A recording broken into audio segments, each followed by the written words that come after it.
बिस्मिल्लाहिर्रहमानिर्रहीम। उम्मीद है आप सब लोग खैरियत से होंगे। आज हमारा एफएससी पार्ट 2 का सेकेंड लास्ट लेक्चर है, जिसमें हम इलेक्ट्रिकल कंडक्टेंस के बारे में डिस्कस करेंगे।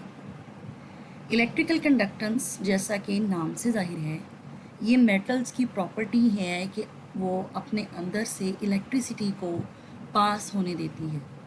और ये बहुत फेमिलियर प्रॉपर्टी है मेटल्स की कि मेटल्स जो हैं वो इलेक्ट्रिसिटी को कंडक्ट कर सकती हैं।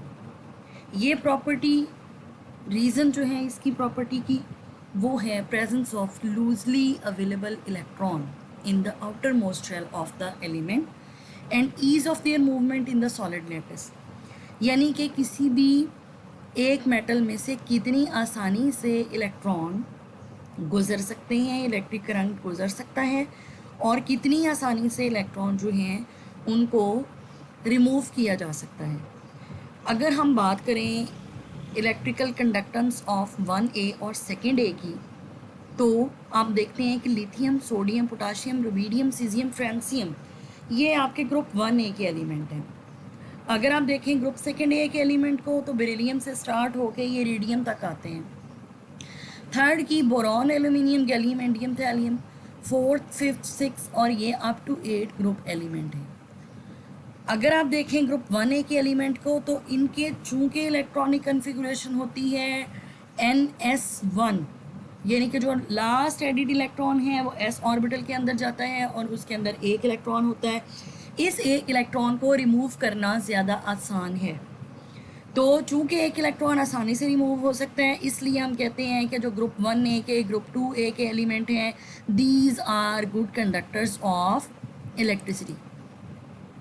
अगर हम बात करते हैं ग्रुप 1A और 2A की और इनका ट्रेंड देखते हैं, तो ट्रेंड जो है वो जनरली यही होता है कि top to bottom electrical conductance जो है वो इंक्रीज़ करती है। और ये क्यों इंक्रीज़ करती है? क्योंकि जैसे जैसे आप टॉप टू बॉटम मूव करेंगे, वैसे वैसे जो साइज़ है एलिमेंट का वो इंक्रीज़ करेगा। इलेक्ट्रॉन का आउटर मोस्ट जो इलेक्ट्रॉन है उनका न्यूक्लियस से डिस्टेंस बढ़ेगा, तो इलेक्ट्रॉन का रिमूवल आसान होगा, इसीलिए इलेक्ट्रिकल कंडक्टेंस जो है वो बढ़ जाएगी। अब अगर हम ट्रेंड को देखें ग्रुप 1A के अंदर, तो इनको कॉइनेज मेटल्स कहते हैं। इनकी एक्स्ट्रा ऑर्डिनरी हाई वैल्यूज़ होती हैं इलेक्ट्रिकल कंडक्टेंस की।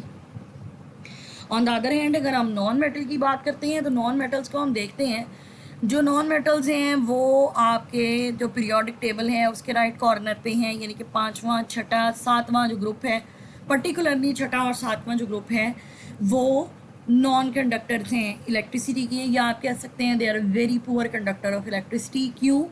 क्योंकि अब इनके अंदर जो लूजली अवेलेबल इलेक्ट्रॉन हैं वो प्रेजेंट नहीं हैं।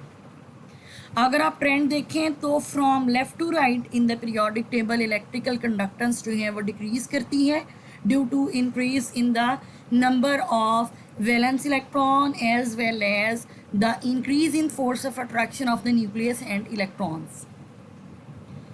इसके बाद हम आगे चलते हैं ग्रुप 5 या 6 से। इनकी लो इलेक्ट्रिकल कंडक्टेंस होती है, इसलिए इनको नॉन कंडक्टर्स भी कहा जाता है। अगर हम ट्रांजिशन मेटल्स की बात करें, ये आपके पास ट्रांजिशन मेटल्स हैं। ट्रांजिशन मेटल जो हैं वो इस जो आपका सेंट्रल पोर्शन है इसके अंदर है, और ये लेंथियम 57 जिसकी प्लेस यहाँ पे है, इसको नीचे जो है वो निकाल के लेंथेनाइड और एक्टेनाइड जो है लिखे हुए हैं। These are also inner transition element और एफ ब्लॉक एलिमेंट्स। इनकी भी इलेक्ट्रिकल कंडक्टेंस की जो वैल्यूज़ हैं वो ग्रेटर होती हैं। इलेक्ट्रिकल कंडक्टेंस की वैल्यू वेरी भी करती हैं कि इनका एक जनरल ट्रेंड जो है वो असाइन नहीं कर सकते। अगर आप कार्बन की बात करें, जो कि चौथे ग्रुप का पहला एलिमेंट है, अगर आप कार्बन की बात करते हैं तो कार्बन के 2 एलोट्रॉपिक फॉर्म्स हैं। पहली इसकी जो एलोट्रॉपिक फॉर्म है उसको आप कहते हैं डायमंड, और दूसरी जो इसकी एलोट्रॉपिक फॉर्म है वो है graphite.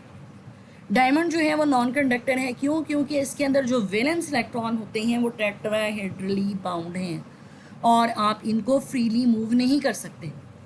While in the form of graphite carbon जो है वो फेयरली गुड कंडक्टर है, क्योंकि इसकी जो 4 वैलेंसीज होती हैं वो रिलेटिवली फ्री होती हैं मूव करने के लिए। और लोअर एलिमेंट जो होते हैं चौथे ग्रुप के, जिस तरह से अगर आप इसकी बात करते हैं कि चौथे ग्रुप के जो लोअर एलिमेंट हैं ये वाले टिन और lead, these are good conductor of electricity. क्यों? क्योंकि अब इनका साइज़ बड़ा है और इनमें से इलेक्ट्रॉन का रिमूवल आसान है। The lower element of group 418 and lead are fairly good conductor and their values of electrical conductivity are comparable with those of their counterpart in the group 1A. अब यहाँ पे हम इलेक्ट्रिकल कंडक्टेंस का phenomena देखेंगे।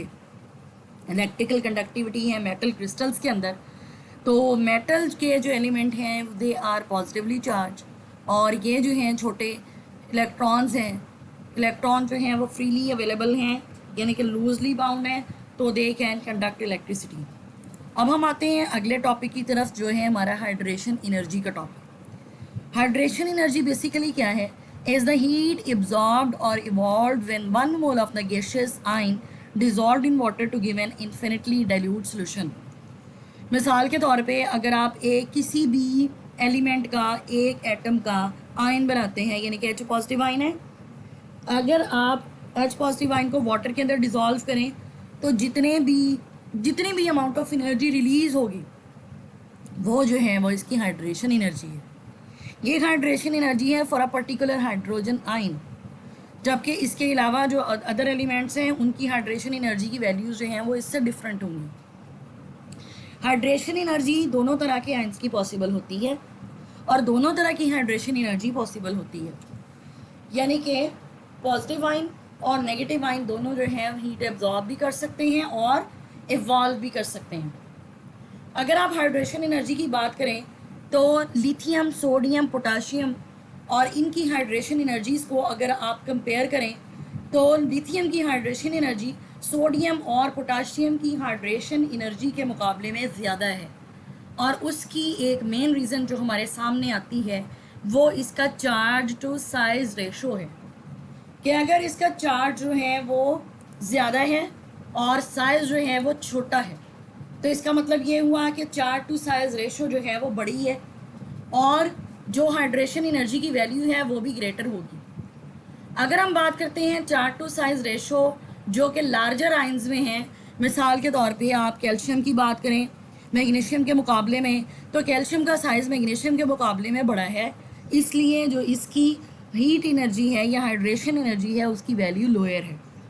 अगर आप aluminium +3 ion की बात करते हैं तो चूँकि अब इसका साइज़ छोटा है और इसके ऊपर जो चार्ज है वो +3 है, तो इसकी चार्ज टू साइज़ रेशो सबसे ज़्यादा है, इसकी हाइड्रेशन एनर्जी की वैल्यू भी सबसे ज़्यादा होगी। जो लार्जर आयन हैं जिनके ऊपर सेम चार्ज है उनकी हाइड्रेशन एनर्जी की वैल्यू जो है वो कम होगी, क्योंकि उनकी साइज़ टू चार्ज रेशो या चार्ज टू साइज़ रेशो जो है वो कम होती है।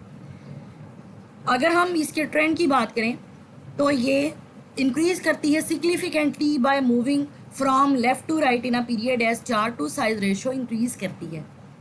अब अगर हम अगेन पीरियोडिक टेबल पे जाते हैं तो अगर हम थर्ड पीरियड की बात करते हैं तो पोटाशियम है, उसके बाद कैल्शियम, स्कैंडियम ये, और उसके बाद जो है वो gallium, germanium, arsenic, selenium, bromine. अगर हम इनकी हाइड्रेशन एनर्जी की वैल्यूज़ को कंपेयर करते हैं तो पोटाशियम के मुकाबले में जो रेस्ट ऑफ द एलिमेंट हैं थर्ड पीरियड के अंदर इनकी हाइड्रेशन एनर्जी की वैल्यू ज़्यादा होगी। और ये ज़्यादा क्यों होगी? क्योंकि अब इसकी जो चार्ज डेंसिटी है वो भी ज़्यादा होगी। तो उसके बाद जो है वो हम एक और बात डिस्कस करेंगे कि जो मेटल आयंस होते हैं इनकी आम तौर पे जो छोटी मेटल है उनकी चार्ज टू साइज़ रेशो ज़्यादा होगी, जो बड़ी मेटल्स हैं उनकी चार्ज टू साइज़ रेशो जो है वो कम होगी। तो आज के लिए हमारा ये टॉपिक था। नेक्स्ट लेक्चर में हम इंशाल्लाह पीरियोडिक ट्रेंड्स इन कंपाउंड जो है वो स्टडी करेंगे। अल्लाह हाफिज़।